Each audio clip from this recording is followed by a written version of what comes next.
প্রিয় বন্ধুরা, এখন আমি আপনাদেরকে দেখাচ্ছি পাটুরিয়া দৌলতদিয়া যে ফেরি ঘাটে।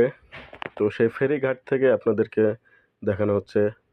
তো আমাদের বাসটি কিছুক্ষণ আগে ভাষা সৈনিক ডাক্তার গোলাম মাওলা এই ফেরিতেই অবতরণ করেছেন।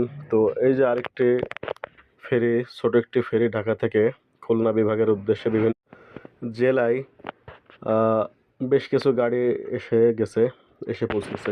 তো যে বিষয়টি হচ্ছে, গত ২টা ঈদে বেশ কিছু মানুষ প্রাণহানি ঘটেছে এই ফেরিতে বা গাড়ি ওঠার সময় অ্যাক্সিডেন্ট হয়ে গেছে।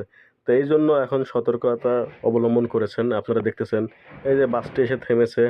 তো বাস থেকে যাত্রীদেরকে নামায় নেওয়া হচ্ছে। তো বাস থেকে সমস্ত যাত্রী নামার পরেই বাস এই যে ফেরিতে নেওয়া হচ্ছে, এই অবস্থা। ওই ফেরিটি হচ্ছে ৪ তলা বিশিষ্ট। তো আমাদের প্রতিটা ফেরিতেই একবারে উপরে নামাজের স্থান আছে। তো আসলে ফেরির উপরে যখন থাকা হয়, ফেরি চলা অবস্থায় খুব প্রচণ্ড বাতাস থাকে, মাশাআল্লাহ অনেক সুন্দর একটা পরিবেশ থাকে।